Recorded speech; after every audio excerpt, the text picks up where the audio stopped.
बिस्मिल्लाहिर्रहमानिर्रहीम। अस्सलामुअलैकुम। सऊदी अरब की अब तक की आम खबरों के साथ मैं हूं आमिर शहजाद। अगर आप भी सऊदी अरब के हालात वाक़यात से बाखबर रहना चाहते हैं तो वीडियो को पूरा देखिएगा। बढ़ते हैं खबरों की जानिब और शामिल करते हैं आज की पहली खबर।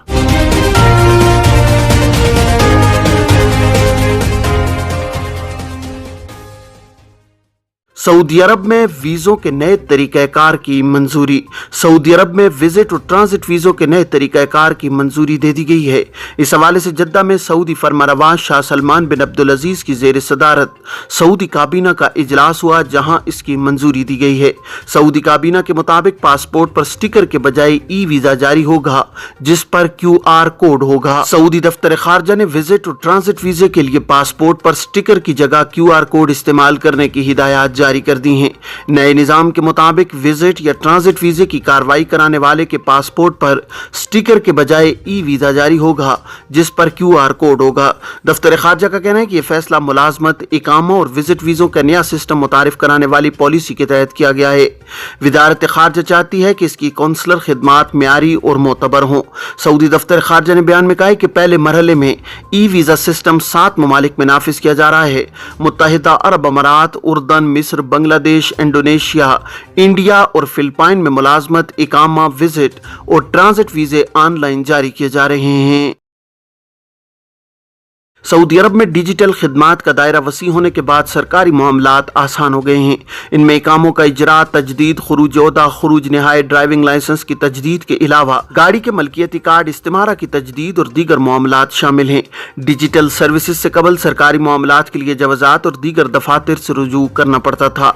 डिजिटल खिदमात से अब तमाम मामलात अपने घर या दफ्तर से अंजाम दिए जा सकते हैं, जिससे शहरियों और मुकीम गैर मुल्कियों को सहूलत मिली है। अब शहरी अकाउंट के बगैर इकामा की तजदीद और दीगर मामलात की अंजाम दही मुमकिन नहीं होती। मोबाइल सिम्स भी अब शहरी अकाउंट से मरबूत कर दी गई हैं। एक शख्स ने जवाजात के ट्विटर पर दरियाफ्त किया है कि अब शहरी अकाउंट पर अपना फोन नंबर किस तरह तब्दील किया जा सकता है। सवाल के जवाब में जवाजात की जानिब से कहा गया है कि वो अफराद जो अपना अपशर अकाउंट में दर्ज मोबाइल नंबर तब्दील करना चाहते हैं, इन्हें चाहिए कि वो अपशर अकाउंट में लॉग इन करने के बाद अपनी मालूमात या प्रोफाइल के सेक्शन में जाएं, जहां दर्ज मोबाइल नंबर की तब्दीली के ऑप्शन को इख्तियार करते हुए नया मोबाइल नंबर दर्ज करने के बाद उसे महफूज करें। इस अमर का भी ख्याल रखें कि नया मोबाइल नंबर अपशर अकाउंट होल्डर के इकामे पर जारी कराया गया हो। अपशर अकाउंट के लिए लाजमी है कि जो मोबाइल नंबर दिया जाए वो उसी शख्स का हो जिसका अकाउंट बनाया जा रहा है। अपशर के हवाले से एक शख्स ने जवाजात से सवाल किया है कि अपशर सिस्टम में अकाउंट बनाने के दौरान फिंगरप्रिंट फीड नहीं हो रहे, क्या करें। बाज़ अफराद को फिंगरप्रिंट अपशर सिस्टम में फीड करने के हवाले से दुश्वारी का सामना करना पड़ता है। सवाल का जवाब देते हुए कहा गया है कि अपशर सिस्टम में जिन अफराद के अकाउंट में फिंगरप्रिंट फीड नहीं किए जा सकते, इन्हें चाहिए कि वो जवाजात के ज़ेली दफ्तर से रुजू करें। दूसरा तरीका, जिस शख्स का अपशर अकाउंट बनाया गया है वो फिंगरप्रिंट महफूज करने के लिए अपने बैंक से रुजू करे जहाँ उसका अकाउंट है। बैंक अकाउंट के जरिए अपने फिंगरप्रिंट को अपडेट कर सकते हैं। इलावाज़ी अपशर सिस्टम की जानिब से फराहम करदा कंप्यूटराइज मशीनों के जरिए भी फिंगरप्रिंट सेव किए जा सकते हैं। घरेलू मुलाजिम यानी साय खास के इकामे पर मुकीम एक शख्स ने जवाजात से सवाल किया है कि इकामा एक्सपायर हो गया है, मगर खुरूज रिहाई की मुद्दत में अभी 40 दिन बाकी हैं, क्या सफर किया जा सकता है। सवाल के जवाब में जवाजात का कहना था कि खुरूज रिहाई वीजा जारी कराने के बाद गैर मुल्की कारकुन के पास 60 रोज की मोहलत होती है। इस दौरान सफर करना जरूरी होता है। इकामा कारामद हो या एक्सपायर, इससे फर्क नहीं पड़ता है। वाज़ेह है कि सऊदी महकमा पासपोर्ट एंड इमिग्रेशन, जो कि वजारत दाखिला का ज़ेली इदारा है, उसके कवानीन के मुताबिक मुमलिकत में रिहाइश पजीर गैर मुल्की अफराद जब मुस्तकिल बुनियाद पर अपने मुल्क जाते हैं तो इन्हें फाइनल एग्जिट, जिसे अरबी में खुरूज निहाई कहा जाता है, हासिल करना जरूरी होता है। खुरूज निहाई या फाइनल एग्जिट वीजा हासिल करने के लिए बुनियादी शराइत कारामद इकामा की होती है।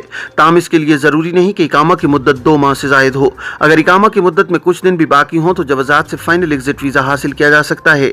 इमिग्रेशन कवानीन के तहत फाइनल एग्जिट वीजा हासिल करने के बाद कारकुन के पास 60 रोजा मोहलत होती है।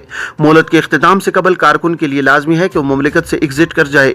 कारकुन के मुमलिकत से निकल जाने के बाद ही जवाजात के सिस्टम में उसकी फाइल क्लोज कर दी जाती है। ऐसे कारकुन जो खुरूज निहाई वीजा हासिल तो कर लेते हैं मगर वो सफर नहीं करते और उनका इकामा भी एक्सपायर हो जाता है, इस सूरत में इन्हें मुश्किलात का सामना करना पड़ता है। वो इकामा होल्डर गैर मुल्की जिन्होंने खुरूज निहाई वीजा यानी फाइनल एग्जिट हासिल कर लिया हो और उसकी मुकर्रा 60 रोजा मोहलत खत्म होने से कबल वो मुमलिकत से नहीं जाते और मुकर्रा मोहलत का वक्त भी खत्म हो जाता है, इस सूरत में उन पर 1000 रियाल का जुर्माना आयद किया जाता है। खुरूज निहाई के कानून की खिलाफ वर्जी पर आयद होने वाला जुर्माना अदा किए बगैर गैर मुल्की کارکن کا ایکسپائر اقامہ تجدید نہیں کیا جا سکتا۔ جرمانے کی ادائیگی کے بعد اقامہ کی تجدید کرانا ہوگی۔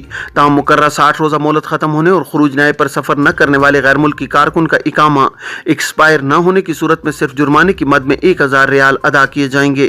یاد رہے کہ مقررہ 60 روزہ مہلت کے ختم ہونے سے قبل اگر خروج نہائے ویزے کو کینسل کرا دیا جائے، اس صورت میں جرمانہ عائد نہیں ہوتا۔ دہشت گردی اور جاسوسی کے الزام میں سعودی شہری کو سزائے موت۔ سعودی عرب کے مشرقی ریجن میں دہشت گردی کے لیے دشمن ملک کے ساتھ تعاون اور جاسوسی کے الزام میں ایک سعودی شہری کو سزائے موت دی گئی ہے۔ سرکاری خبر رساں ادارے SPA کے مطابق وزارت داخلہ نے منگل کو بیان میں کہا ہے کہ سعودی شہری احمد بن علی بن معتوق البدر نے ایک دشمن ملک کے لیے جاسوسی کی اور مملکت سے غیر قانونی طریقے سے نکل کر دشمن ملک کے کیمپ میں شامل ہو گیا تھا، جہاں اس نے اسلحہ اور بم کی ٹریننگ حاصل کی۔ احمد بن علی اور اس کے ساتھی عسکری ٹریننگ اور اسلحہ ذخیرہ کرنے کی تربیت کے لیے مملکت سے باہر گئے۔ سعودی عرب میں بدامنی پھیلانے کے لیے دہشت گردانہ سازش کے لیے اسلحہ بھی اسمگل کیا تھا۔ وزارت داخلہ نے بیان میں کہا ہے کہ پوچھ گچھ کے بعد الزامات ثابت ہو گئے۔ قانونی کارروائی کے لیے اسپیشل فوجداری عدالت میں پیش کیا گیا۔ عدالت نے مبینہ الزامات پر موت کی سزا سنائی تھی۔ عدالت نے احمد بن علی کو مملکت میں انارکی پھیلانے، فساد فی الارض کے جرم کا مرتکب قرار دیا تھا۔ اسپیشل فوجداری اپیل کورٹ اور پھر سپریم کورٹ نے سزا کی توثیق کر دی تھی۔ ایوان شاہی نے عدالت کے فیصلے پر عمل درآمد کا حکم دیا تھا۔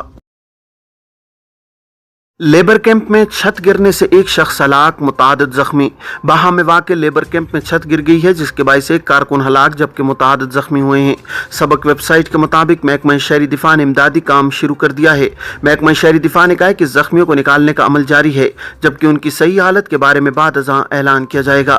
محکمہ شہری دفاع نے کہا ہے کہ حادثے کے اسباب معلوم کرنے کے لیے تفتیشی ٹیم نے کارروائی شروع کر دی ہے۔ جازان میں تیز رفتار گاڑی سڑک کے کنارے 3 بچوں پر چڑھ دوڑی۔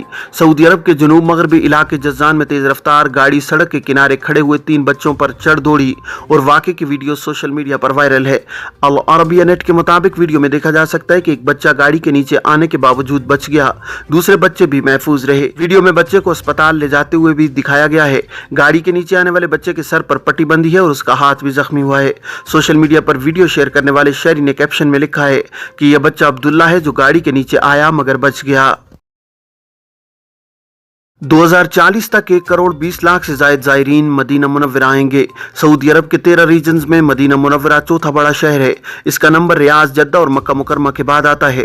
سعودی خبر رساں ادارے SPA کے مطابق مدینہ منورہ نے سیلف پروگریس والی پوزیشن حاصل کر لی ہے۔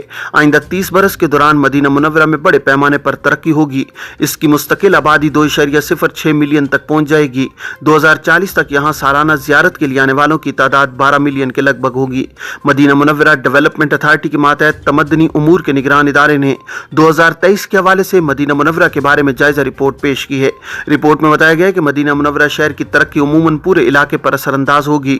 مملکت کی سطح پر بھی اس کے خوشگوار اثرات مرتب ہوں گے۔ یہ تھیں اب تک کی عام خبریں۔ اب تمام احباب کے قیمتی وقت کا بہت شکریہ۔ اپنا، اپنے ارد گرد کے لوگوں کا بہت سارا خیال رکھیے گا۔ مجھے دیجیے اجازت۔ السلام علیکم ورحمۃ اللہ وبرکاتہ۔